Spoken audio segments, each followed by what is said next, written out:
Merhaba arkadaşlar, mutfağıma hoş geldiniz. Bugün mandalinalı kek yapacağım. İlk etapta mandalinalarımızı soyduk. Şöyle ortadan ikiye kesiyorum.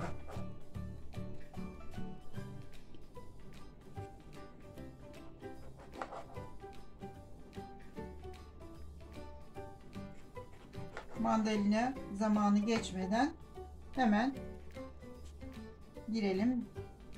Bir mandalina kek yapalım hep beraber.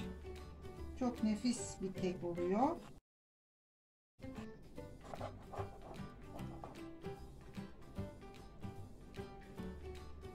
Şöyle ben önce dizeyim. Yağlı kağıt serdiğim kelepçeli kalıba şöyle ters çevirerek diziyoruz.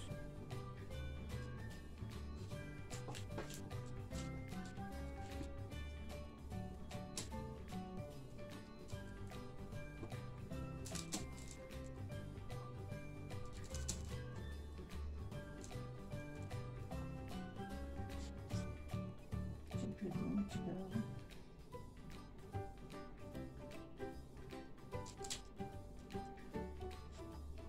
Nefis bir görüntü oluyor. Mutlaka deneyin isterim sizlerinden.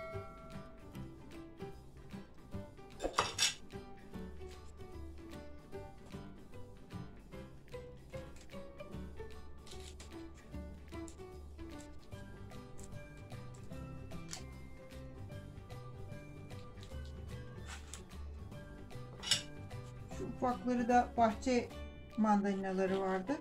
Ortaya da şöyle onlardan koyayım.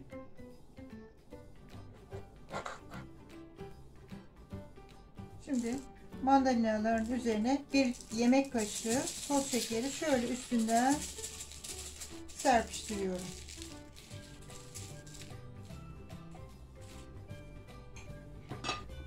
Bunu kenara alalım şimdi. 3 tane yumurtamızı koyuyorum. 1 bardak toz şekeri koyup şimdi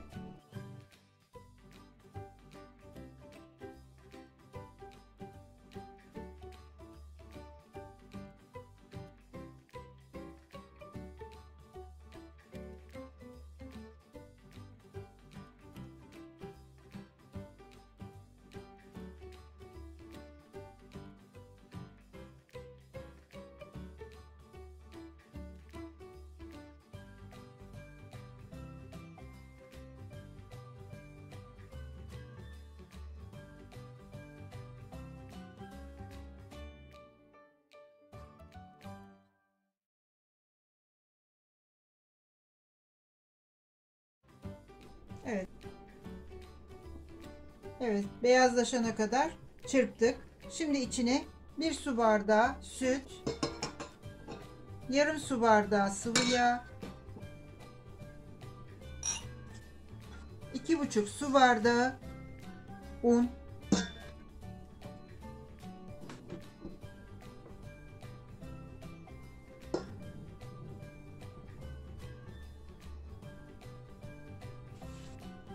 bir kabartma tozu, 1 paket vanilya,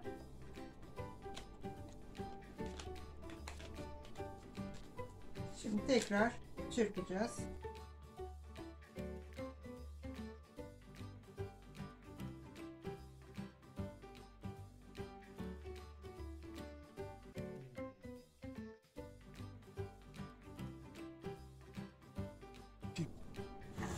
Kontrollü bir şekilde baka baka, herkesin fırını çünkü değişik, kapatıyorum.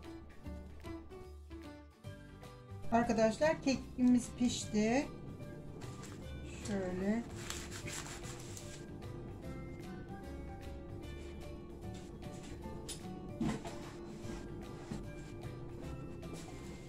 şimdi bunu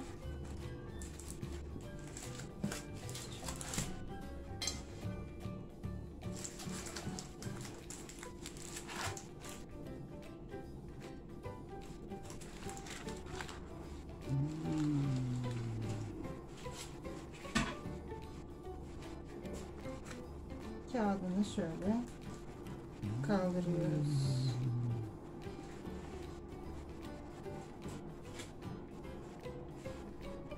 Şimdi bunun üstüne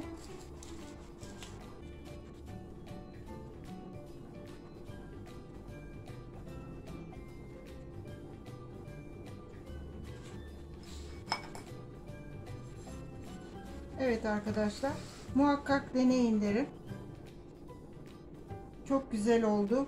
Mis gibi bir kek kokusu, mandalina kokusu sardı mutfağı.